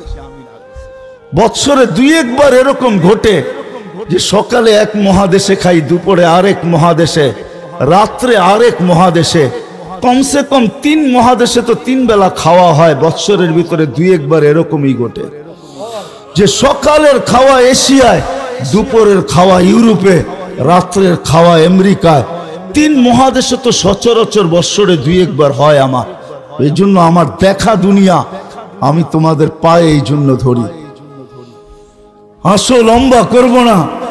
আল্লাহ রাসূলুল্লাহ সাল্লাল্লাহু আলাইহি ওয়াসাল্লামের গোলামির মাধ্যমে আমাদের ওই আশা পুরা হবে, যেটা আমরা বুকে ধারণ করি, যে ঈমানের সাথে মরতে চাই, হেদায়েতের সাথে বাঁচতে চাই, হেদায়েতের সাথে মরতে চাই, হেদায়েতের বিনিময়ে ওই জান্নাত পাইতে চাই। কেননা আসতে দেরি, হেদায়েতের ধ্বনি আমার কানে আসতে দেরি হয় নাই, কিন্তু আমি প্রশ্ন নিয়ে আসলাম, ওটা পাবো তো পাবো কোত্থেকা? ডাইরেক্ট তো আল্লাহর কাছ থেকে নেওয়ার কোনো সুযোগ দেখি না। কেননা আল্লাহকে তো চোখে দেখা যায় না, আল্লাহর কথা তো শোনা যায় না, আল্লাহকে তো ধ্যান ধারণা আনা যায় না। একটা পদের মালিক হইলি সে দরা ছোঁয়ার বাহিরে চলে যায়। আল্লাহ তো 99টা পদের মালিক, অগণিত পদের মালিক, যিনি জমিনও থাকেন না, উনি তো থাকেন ইস্তাওয়া আলাল আরশ। হাদিসের ভিতরে আছে ফাওকা সাবঈ সামাওয়াতিন বাহার, 7 সমুদ্রের উপর, 7 আকাশের উপরে সমুদ্র। উমুকুহু কামা বাইনাস সামাই ওয়াল আরদ, গভীরতা জমিন থেকে আকাশের দূরত্ব যতটুকু এতটুকু। ফিহি সামানিয়াতু আওয়াল, ওই সমুদ্রের ভিতরে 8 জন ফেরেশতা দাঁড়ানো। মা ওয়াসালা মাউল বাহরি ইলা রুকবাতিহিন্না, সমুদ্রের পানি ফেরেশতাদের হাঁটু পর্যন্ত পৌঁছে নেয়। মিন শাহমাতি উদুনিহি ইলা আতিকিহিম 700 আম, এক এক ফেরেশতার কান্দা হইল 700 বৎসরের রাস্তা। আলা আনাকিহিম আরশুর রহমান, এদের কাঁধে হইল আল্লাহর আরশ। বাইনা কাতিরাইহি 50 আলফা সানা, 2 জনের দূরত্ব হইল 50,000 বৎসরের রাস্তা। তো আল্লাহ তো ইস্তাওয়া আলাল আরশ, ওনার থেকে হেদায়েত নিব তো নিব কি কইরা? তো আল্লাহ আসান করছেন। হুয়াল্লাযী বাআসা ফিল উম্মিয়িনা রাসূলাম মিনহুম ইয়াতলু আলাইহিম আয়াতিহি ওয়া ইউযাক্কিহিম ওয়া ইউআল্লিমুহুমুল কিতাবা ওয়াল হিকমা। আল্লাহ বলেন হুয়াল্লাযী আরসালা রাসূলাহু বিল হুদা ওয়া দীনিল হাক্কি লিইয়ুযহিরাহু আলাদ দীনি কুল্লি মুহাম্মাদুর রাসূলুল্লাহ ওয়াল্লাযীনা মাআহুম আশিদ্দাউ আলাল কুফার রুহামাউ বাইনাহুম তারাহুম রুকআন সুজদান ইয়াবতাগুনা ফাদলাম মিনাল্লাহি ওয়া রিদওয়ানা সীমাহুম ফি উজুহিহিম মিন আসারিস সুজুদ যালিকা মাসালুহুম ফিত তাওরাতি ওয়া মাসালুহুম ফিল ইনজিল। আল্লাহ কোরআনের শত জায়গায় বলছেন ওয়া ইন তুতিউহু তাহতাদু মান আতা আর রাসূল ফাকাদ আতা আল্লাহ। হাজারো জায়গায় লেখা আছে আল্লাহ মুহাম্মদুর রাসূলুল্লাহর গোলামির ভিতরে আমাদের মনের আকাঙ্ক্ষা রেখা দিয়েছেন। আসেন আজকের থেকে নিয়ত করি যে ওই রসুলের গোলাম হব। শুধু মোহাব্বত দিয়ে হবে না, যদি শুধু মোহাব্বত দিয়ে হইতো, রাগ হয়েন না, রাগ হয়তো শাইখুল হাদিস সাহেব রাগ হয়ে যেতে পারে। আবু তালেব মুহাম্মদুর রাসূলুল্লাহকে যতটুকু ভালোবাসতেন, কিয়ামত পর্যন্ত কোনো কুতুব এটার নিদর্শন দেখাইতে পারবেন না। আমি মানি, আমার ঈমান। আবু তালেবের ইতিহাস আপনারা জানেন না। আবু তালেব ওই ব্যক্তিত্ব, মানুষ একটা মানুষের ভিতরে দুনিয়া হিসাবে যত কোয়ালিটি চায়, যত জিনিস চায়, এর চেয়ে বেশিও একক আবু তালেবের ভিতরে ভরা ছিল, এর চেয়ে বেশি ছিল। ওই আবু তালেব 4 বছর বাতিজার জন্য অবরুদ্ধ জীবন কাটাইছেন। কোনো ব্যক্তিত্ব ছিল না আবু তালেবের উপরে। আঙ্গুল উঠাবে আর পাঞ্জায় আঙ্গুল থাকবে, অটোমেটিক আঙ্গুল পৃথক হয়ে যেত, অটোমেটিক। এরকম ব্যক্তিত্ব ছিল আবু তালেব। 4 বছর পাতা চাবাইছেন বাতিজার জন্য। আবু তালেব অবরুদ্ধ জীবন কাটাইছেন। আপনি কতটুকু রসুলকে ভালোবাসেন? 6 বছর 6 মাস বয়সের থেকে বুকে নিছেন, বুকে না কলিজার ভিতরে ঢুকায় রাখছেন। আমাদের নবীজির বয়স যখন 50 বছর 6 মাস 10 দিন, ওই দিন বুকের থেকে বাহির করা এই কথা বলে দুনিয়ার থেকে বিদায় নিছেন। কুল্লু হাইয়িন মাইয়িতুন, প্রত্যেক জীবিতকে মরতে হবে। কুল্লু জাদিদিন বাল, প্রত্যেক নতুনকে পুরান হইতে হবে। বাতিজা, আমি দুনিয়ার থেকে চললাম। যার মৃত্যুর পরেই কাবায় ঢুকে আল্লাহ রসুল চিৎকার দিছেন, আম্মি আম্মি আযকুরুকা আল-ইয়াওম। চাচা চাচা, তুমি বড় স্মরণ আসতেছ। তুমি যখন ছিলা তো আমার উপরে শারীরিকভাবে কেউ একটা বালির কণাও নিক্ষেপ করতে পারে নাই। কেননা জানতো মক্কাবাসী, যদি বালুর একটা কণাও নিক্ষেপ করি, আবু তালেব কণার বিপরীতে পাথর নিক্ষেপ করবে না। আবু তালেব তো তালাশ করবে এই পাথরের কণা কোন পাহাড়ের, এটা বাহির কর, পাহাড় উঠা, তারপরে মার এর মাথার উপরে। আমার বাতিজার গায়ে পাথরের কণা। ওই ব্যক্তিত্ব ছিল আবু তালেব, ওই ব্যক্তিত্ব ছিল, ভালোবাসা এতটুকু ছিল। বুঝবেন কি বুঝবেন না জানি না, যে রসুলের ইশারা পাইলে ভাগ্য খোলে, যে রসুলের ছোঁয়া পাইলে ভাগ্য খোলে, যে রসুলের ছোঁয়া পাইলে আগুন কোনো দিন আর ছুঁইতে পারে না। আমি আনাস রাদিয়াল্লাহু তাআলা আনহুর দস্তরখান, উনি কোনোদিন এটাকে পানি দিয়ে পরিষ্কার করতেন না। ময়লা হইলে আগুনে নিক্ষেপ করতেন, আগুন ময়লা খায়া ফেলতো, আর দস্তরখান চকচকে হয়ে বাহির হয়ে আসতো। এক সাহাবী জিজ্ঞাসা করছে, আনাস এই জাদু শিখলে তো শিখলে কই থেকে? বলছে এটা জাদু না। বলছে তাইলে এটা কি? বলে আল্লাহর রাসূল এই দস্তরখানে খাইছেন, হাত পরিষ্কার করছেন, ওই দিন থেকে আমি এটা আগুন দিয়ে পরিষ্কার করি, পানি দিয়া না, সাবান দিয়া না। ময়লা খায় আগুন, কিন্তু দস্তরখান খাইতে পারে না। আল্লাহর রাসূল নিজের হাতে আবু তালেবকে কবরে রাখতেছেন, আর চিৎকার দিয়া বলতেছেন, আম্মি মা তারাক্তালি সাবিলা। চাচা চাচা চাচা, আমার জন্য কোনো রাস্তা রাখলেন না। কোনো রাস্তা যদি রাখতেন তো আমি এখন আল্লাহর কাছে হাত উঠায়া দিতাম। আমি বলছিলাম আপনি ঠোঁট দুটো হেলায়া দেন, আমি পড়বো, আপনি ঠোঁট হেলাবেন, আমি আল্লাহর কাছে যুক্তি দিব। আমি কলেমা পড়ছি, চাচা ঠোঁট হেলায়া দিছে, আমার চাচা কলেমা পড়ছে, বাঁচায়া দেন। কিন্তু চাচা আপনি ঠোঁটও হেলাইলেন না, আমার জন্য কোনো রাস্তা রাখলেন না। যার হাতের ছোঁয়ায়, মুহাম্মদুর রাসূলুল্লাহর হাতের ছোঁয়ায় আবু তালেবকে কবরে রাখা হইতেছে। চান্দিনার মানুষ, আমি ওই কবর এখনো চিনি, আবু তালেবের কবর আমি চিনি। আমি ওই ব্যক্তি যে আবু তালেবের কবর চিনি। আমি কার পাশে আছে এটাও জানি। আমি আম্মাদান খাদিজাতুল কুবরার পাশের কবরটা হলো আবু তালেবের, যেটাকে উলামায়ে কেরাম জান্নাতুল মুআল্লা বলে।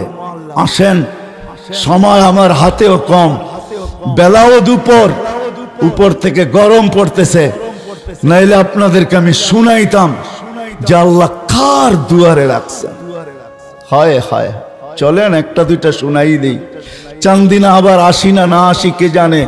হায়াত কতদিন মানুষের সঙ্গ দেয় এটা তো কেউ জানে না, ঠিক না? এজন্য শুনাই দেই দুই একটা। হ্যাঁ, রসুলের চোখের পানি তো দূরের কথা, আল্লাহর রসুলের আম্মার চোখের পানিও আল্লাহ সইতে পারেন নাই। যখন হাঁটি হাঁটি পাপা হাঁটতে শিখছেন তো আমেনা কাঁদতে ছিলেন কোলে নিয়া। তো গড়ের মানুষ জিজ্ঞাসা করছে, আমেনা কাঁদিস তো কাঁদিস কেন? তো আব্দুল্লাহ তো নাই। আব্দুল্লাহ থাকলে কি হইতো? হাঁটতে যখন বাচ্চা শিখে তো মায়ের চেয়ে খুশি হয় বাবা।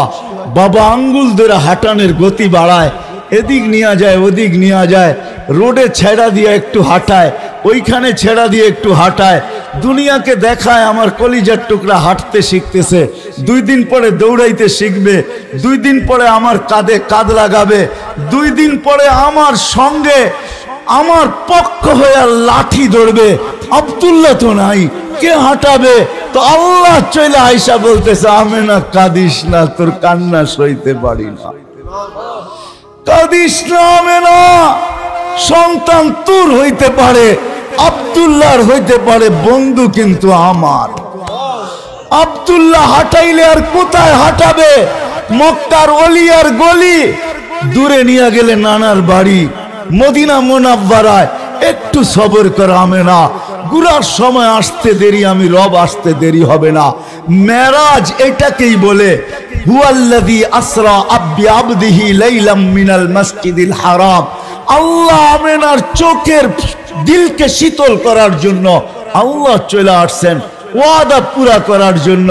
আমেনা কাঁদিস না, বন্ধুকে ঘুরাইতে আমি নিয়ে যাব, আব্দুল্লাহ ঘুরাইলে দুনিয়াতে ঘুরাবে, আমি যখন ঘুরাইতে নিয়ে যাব মক্কার থেকে বাইতুল মুকাদ্দাস, প্রথম আকাশ, দ্বিতীয়, তৃতীয়, চতুর্থ, পঞ্চম, ষষ্ঠ, সপ্তম সব ঘুরাইয়া দেখাবো, সিদরাতুল মুনতাহা দেখাবো, বাইতুল মামুর দেখাবো, লৌহ দেখাবো, কলম দেখাবো, জান্নাত দেখাবো, জাহান্নাম দেখাবো, আরশ দেখাবো, কুরসি দেখাবো।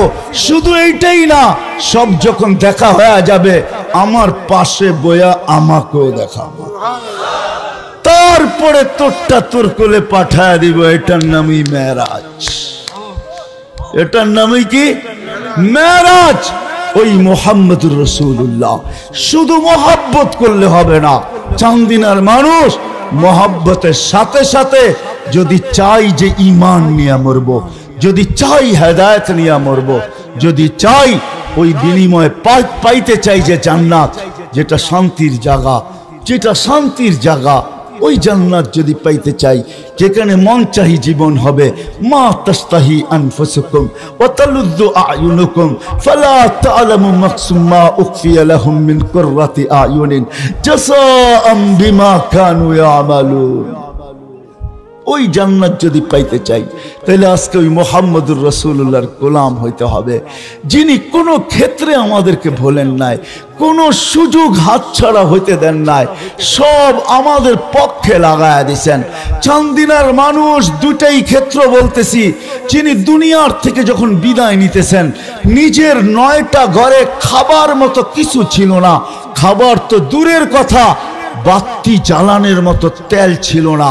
আম্মা জান আয়েশা রাদিয়াল্লাহু তাআলা আনহা বলতেছেন, যদি তেল থাকতো তাইলে আমরা খিদার তাড়না নিবারণের জন্য তেল পান করে নিতাম। 9টা ফ্যামিলির এই দুরবস্থা ছিল, নিজে ক্ষুধার্ত যাইতেছেন, হাসান হোসেন ক্ষুধার্ত ছিল, যেই হাসান হোসেনের কান্না আল্লাহ রসুল সইতে পারতেন না, কান্নার আওয়াজ আসতে দেরি, দৌড়ায়া ছুটে যেতে দেরি করতেন না, আর বলতেন ফাতেমা আমার কলিজার টুকরা কান্নার আওয়াজ যেন আমার কানে না আসে। ওই হাসান হোসেন ক্ষুধার্ত, ফাতেমা ক্ষুধার্ত, আলী ক্ষুধার্ত।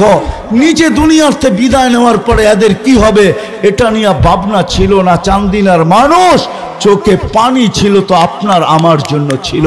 জিবরিল জিজ্ঞাসা করতে বাধ্য হয়েছেন, তাবকি ওয়া আনতা ইলা রফিকিল আলা আল্লাহু ইয়ান্তাযিরুক।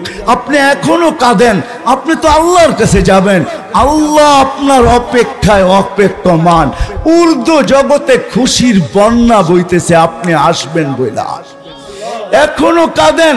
তো বলছে জিবরিল কাঁদবো না তো কি করব, ফামান লিবাদি লি উম্মতি, আমার পরে আমার উম্মতকে দেখা রাখবে তো রাখবে কে?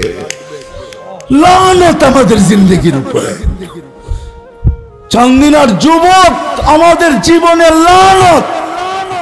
রাগ হলো না আমার উপরে, আমার মন চায় আরো কঠিন শব্দ বলি। লানত আমাদের জিন্দেগির উপরে, যেই রসুল মৃত্যুর সময় আমাদের জন্য চোখের পানি ঝরাইতে ঝরাইতে যাইতেছেন। লম্বা হাদিস আমি শর্ট করতেছি, ওলামায়ে কেরাম তাহকিক করে নিবে।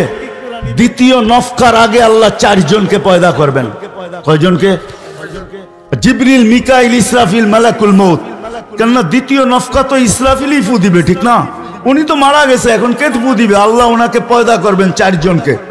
জিবরিল কানবে, 3 জন জিজ্ঞাসা করবে কাঁদেন কেন? এখনই তো দ্বিতীয় সিংহায় ফু দেওয়া বলা হবে, যেটাকে নফকাতুল নুশুর বলে, নফকাতুল বেস বলে। আবার পুনর্জীবিত হবে, আমাকে হুকুম করা হবে মুহাম্মদুর রাসূলুল্লাহকে মাকামে মাহমুদে নিয়ে আসার জন্য। কিন্তু আমার মৃত্যুর পর আমি ভুলে গেছি ওনার কবর কোথায়। তো 3 জন বলবে ফাসআলিল আরদা, তুমি জমিনকে জিজ্ঞাসা করো রওজা কোথায় রাখা আছে। তো জমিনকে জিজ্ঞাসা করবেন রওজা কোথায়, আল্লাহর বন্ধুর রওজা কোথায়। তো জমিন বলবে কাদ দাক্কানি আল্লাহু দাক্কা ফানাসিতু, প্রথম সিংহায় ফুতে আমাকে এরকম ছানা হয়েছে, আমিও ভুলে গেছি রাখছি কোথায়। মাঝে মাঝে আমরা টুপি পকেটে রেখে সারা ঘরে খুঁজতে থাকি, ঠিক না? অথচ টুপি কোথায়? পকেটে। ওই দিন আল্লাহ আল্লাহর রাসূলের কবর থেকে নূর বাহির করবেন, নূর নূর নূর নূর হাত্তা ইয়াসআদ আরশার রহমান। নূর আল্লাহর আর রাসূল আরশ পর্যন্ত যা পৌঁছবে, জিবরিল আলাইহিস সালাম নূর দেখা চিনবে এটাই আল্লাহর হাবিবের কবর।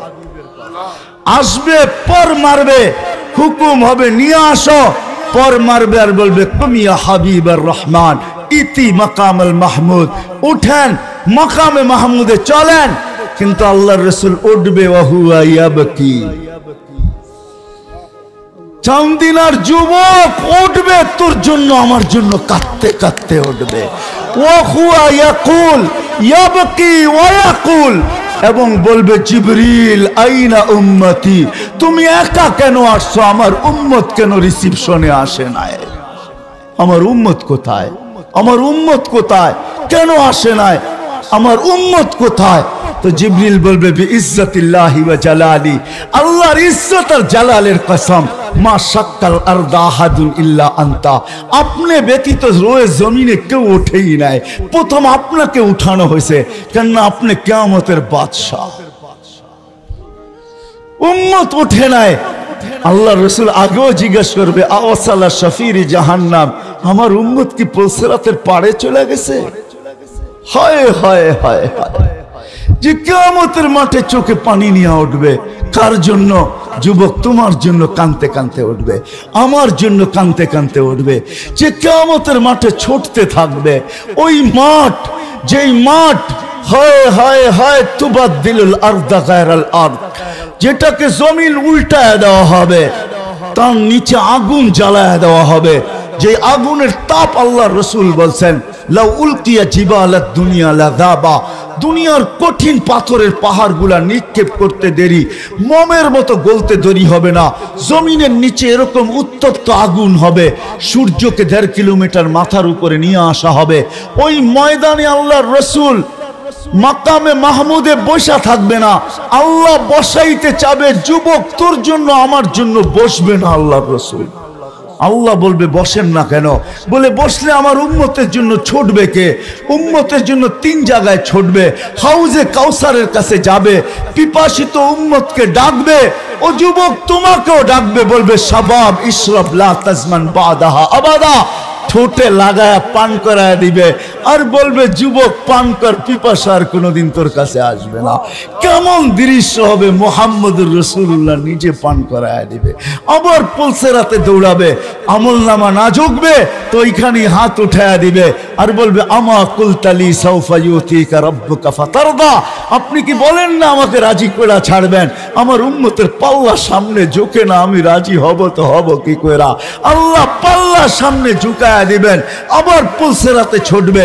যদি পার না হইতে পারে তো দুরুদের গাঠি মাথায় দিয়া পার করায় দেবে। আসো এই মজমা থেকে তারি ইসমাইল রহমতুল্লাহ ফাউন্ডেশন, উপর থেকে সূর্যের আলো গরম পড়তেছে, তার ভিতরে বসে আছি, গাম মনে হয় আপনাদেরও ঝরতেছে, আমারও ঝরতেছে। চলেন আজকে ওয়াদা করি, ওই নবীর দাসত্বের বেড়ি আজকে গলায় পড়ব। ওয়াদা, পাক্কা ওয়াদা। হ্যাঁ, নামান। এটার জন্য আরেকটা কাজ করতে হবে। যদি আপনি দাসত্বের বেড়ি পড়তে চান, আপনি যদি প্রশ্ন করেন নবীকে পাবো তো পাবো কোথায়, উনি তো দুনিয়ার থেকে চলে গেছেন, সাহাবায়ে কেরামও তো নাই, 1433 বছর হয়ে গেছে, ওনার গোলামির শিকল পাবো তো পাবো কোথায়? এই জন্য আল্লাহ কোরআনেও ইঙ্গিত দিছেন। প্রথম বলছে আতিউল্লাহ, পরে প্রশ্ন বলছে আতিউর রাসূল, পরে দ্বিতীয় প্রশ্ন আমি এখন করে দিলাম, নবীকে পাবো তো পাবো কোথায়? তো আল্লাহ তৃতীয় জবাব দিছেন উলিল আমরি মিনকুম, ওটা হক্কানি আলেমদের কাছে ওই বেড়ি রাখা আছে, হক্কানি আলেমদের কাছে রাখা আছে, নবীর গোলামি রাখা আছে। একটাও যদি পড়তে পারি, একটা সুন্নত যদি আমল করতে পারি, যুবক কইরা তো দেখো। এক হাদিসে কুদসির তর্জমা করতেছে আমি, আল্লাহ শুধু শুধু বলেন নাই क्या वफा तूने मोहम्मद से तो हम तेरे हैं, क्या वफा तूने मोहम्मद से तो हम तेरे हैं, ये दुनिया क्या चीज है लौह कलम तेरे हैं। আল্লাহ ওয়াদা করতেছেন আমার বন্ধুর গোলাম হয়ে দেখ, আমি তোর হয়ে যাব। এই দুনিয়া মাটির দুনিয়া, যেটা 750 কোটি মানুষের ভিতরে বন্টিত। এটা আর কি জিনিস? আমি লৌহ কলম সমগ্র সৃষ্টি উঠায়া তোর হাতে দিয়া দেব। এটাই সাহাবা ইকরাম প্রমাণ করছে। যুবক, তোমরা কম্পিউটার দিয়া কম্পিউটারকে হ্যাক করো, ঠিক না? টেকনোলজি দিয়া টেকনোলজি হ্যাক করো। সাহাবা তোমাদের চেয়ে বড় হ্যাকার ছিল। আলী রাদিয়াল্লাহু তাআলা ইশারা দিয়া সূর্যকে হ্যাক করে দেখায় দিয়েছেন যে আল্লাহ সব আমাদের হাতে উঠায় দিছে, দেখো আমরা সূর্যকে হ্যাক করতে পারি। আল্লাহ সব আমাদের হাতে উঠায় দিছে, দেখো স্থলের মতো জলেও ঘোড়া দৌড়াইতে পারি। আল্লাহ সব আমাদের হাতে উঠায় দিয়া দিয়েছেন, দেখো মেঘকে ডাইকা বৃষ্টি বর্ষণ করায় নিতে পারি। আল্লাহ সব আমাদের হাতে উঠায় দিয়েছেন, যেইখান থেকে পানি আসার কোনো আশা নাই ওইখান থেকে কুয়া খুঁড়া আমরা পানি উঠায় নিতে পারি। পুরুষ তো পুরুষ, চান্দিনার মানুষ ওই জায়গা আমার চোখে দেখা, যেইখানে উম্মে হারাম সিংহের কান ধরে থাপ্পড় দিয়া বলছিলেন, আমার উপরে থাবা, আমি তো আল্লাহর রসুলের গোলাম, জানটা তোর যাবে। সিংহ পায়ে মাথা রেখা বলছিল, ভুল হয়ে গেছে, আমি চিনতে পারি নাই, আপনাকে মাফ করে দেওয়া যায় না?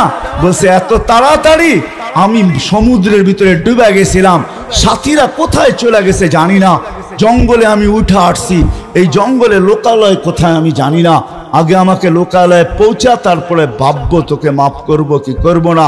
তখন সিংহ বলছে আমার পিঠে ওঠেন, ওই জঙ্গল আমি চোখে দেখা আসছি। আমার কাছে হুজুরদের মতো কিতাবি এলেম নাই, কিন্তু চোখে দেখা কিছু বিদ্যা আছে। মহিলা পর্যন্ত, মহিলা আসো, আজকে আল্লাহর রসুলের দাসত্বের বেরিয়ে এই সমস্ত ওলামাদের কাছে আছে, এরা সুরক্ষিত করে রাখছে, জিন্দেগি আছে। বিদায় আজকে ওয়াদা নিব, সাথে সাথে যেমন আমরা ওয়াদা করছি আল্লাহ রসুলের দাসত্বকে গ্রহণ করব, এটা শিখতে হইলে উলামায়ে কেরামের পায়ে আসতে হবে, উলামায়ে কেরামের কাছে আসতে হবে। পারবো? শিখবো এদের কাছ থেকে? কে কে ওয়াদা করতে পারেন? সর্বশেষ একটা জিনিস, আপনি যদি শিখতে নাও পারেন এদের কাছ থেকে, তাহলে চান্দিনার মানুষ পায়ে হাত রাখা বলবো, কোনদিন উলামায়ে কেরামের বিরোধিতা করব না। কি করব না? কি করব না? এই অঙ্গীকার কে কে করতে পারি? নামান। আপনি যদি বিরোধিতা করতে পারেন, কেন আপনাকে আল্লাহ স্বাধীনতা দিয়েছেন, ওইদিকে আমি যাব না, লম্বা হয়ে যাবে। কিন্তু কিয়ামতের দিন আপনার সাথে আমার সাথে দেখা হবে, ওই দিন আপনাকে জিজ্ঞাসা করব বিরোধিতার মাসুল আপনাকে কতটুক দিতে হইল। আজকে হয়তো দিতে হবে না, কেন আজকে বাজান না, আজকে তো আমার জীবন আমি কাটাবো, যেমন খুশি তেমন কাটাবো, এটা সত্য, আমি মানি। অতদিন পর্যন্ত যতদিন তো মৃত্যুর থাবা আমার উপরে না আসে, অতদিন পর্যন্ত আমি আমারটাকে চালাইতে পারবো। আল্লাহ ইচ্ছা স্বাধীনতা আমাদেরকে দিয়েছেন, কিন্তু কিয়ামতের দিন আপনাকে আমি জিজ্ঞাসা করব মাসুল আপনাকে কতটুকু দিতে হইল। এই জন্য পায়ে হাত রেখা বলি, যদি চলতেও না পারি কোনো দিন বিরোধিতা করব না, কোনোদিন আঙ্গুল উঠাবো না, কোনোদিন ব্যঙ্গ করব না, কোনোদিন মুখ খুলব না। চলতে পারি না ওটা ভিন্ন কথা, করবো তো ইনশাআল্লাহ, পাক্কা ওয়াদা। আল্লাহ আমাদের সবাইকে বুঝার তৌফিক দান করেন, মানার তৌফিক দান করেন। ওমা আলাইনা ইল্লাল বালাগ।